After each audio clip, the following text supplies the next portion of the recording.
ఫిబ్రవరి 1, 2, 3 తేదీల్లో జరగనున్న CPM party రాష్ట్ర 20వ మహాసభల్ని పురస్కరించుకుని తెనాలి వచ్చిన ప్రచార జాత అన్నాబత్తిని పురవేదిక వద్ద తన కళా రూపాలను ప్రదర్శించింది. సిపిఎం నిర్వహించే మహాసభలను జయప్రదం చేయాలని కోరింది. స్థానిక అన్నాబత్తిని పురవేదిక వద్ద సిపిఎం పార్టీ ప్రచార జాతాన్ని నిర్వహించింది. ఫిబ్రవరి 1వ తేదీ నుండి 3 రోజుల పాటు జరిగే సిపిఎం రాష్ట్ర 27వ మహాసభలను జయప్రదం చేయాలని కోరుతూ, అలాగే సిపిఎం పార్టీ చేపట్టిన ఉద్యమ నేపథ్యంలో రాష్ట్రంలో జరిగిన అభివృద్ధి అనేక అంశాల గురించి నాయకులు ఈ సందర్భంగా ప్రజలకు వివరించారు. సిపిఎం నాయకులు కేవి ప్రసాద్, గుంటూరు జిల్లా కమిటీ కార్యదర్శి వై నేతాజీ, ఎం రవి, బోరగా వెంకటేశ్వర్లు, ఎన్ భావనారాయణ, ఎం సామిరెడ్డి మాట్లాడారు. ప్రజానాట్య మండలి నాయకులు వెనుజుల సుబ్బారావు, నాగిరెడ్డి, రాజ్యలక్ష్మి, చల్లపల్లి కిన్నెర తదితరులు విప్లవ గీతాలు ఆలపించారు.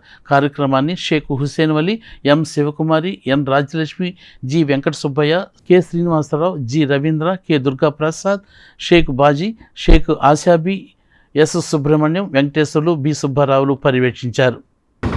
గత 3 సంవత్సరాల క్రితం సిపిఎం రాష్ట్ర 26వ మహాసభలు తాడేపల్లిలో జరిగాయి. 27వ మహాసభలు నెల్లూరులో రేపు ఫిబ్రవరి 1, 2, 3 తారీఖులు జరుగుతూ ఉన్నాయి. మహాసభ టు మహాసభ పేరుతో తాడేపల్లిలో నిన్న ఈ జాత సిపిఎం జాత ప్రారంభమై ప్రధాన ఎజెండాగా రాజధాని నిర్మాణం, రాష్ట్రాభివృద్ధి అనే నినాదంతో మొత్తం పర్యటిస్తూ రాజధాని గ్రామాల్లో అన్నింటిలో నిన్న పర్యటిస్తూ రాత్రికి గుంటూరు సభ జరుపుకొని ఈరోజు నారాకోడ నుంచి తెనాలికి వచ్చింది. ఈ తెనాలి నుంచి కొన్నూరు, బాపట్ల, చీరాల, ఒంగోలు మీదుగా రేపటికి నెల్లూరు చేరుకుంటా ఉంది. ప్రధానంగా మేము చెప్పదలుచుకుంది, రాజధాని నిర్మాణానికి అవసరమైన నిధుల్ని ప్రపంచ బ్యాంకు అడుకో దగ్గర నుంచి 30,000 కోట్లు తీసుకొచ్చి అభివృద్ధి చేస్తామని చెబుతా ఉన్నారు. ఆ భారాలను తిరిగి ప్రజల మీద, రాజధాని ప్రజల మీద అంటా ఉన్నారు. అది ప్రజా రాజధానిగా నిర్మిస్తామని చెప్పి ముఖ్యమంత్రి గారు చెప్తా ఉన్నాడు. ఇది ప్రజా రాజధానిగా అప్పులు తీసుకొచ్చి ఎలా నిర్మిస్తారని చెప్పి ప్రజల్లో ఈరోజు సందేహం ఉంది.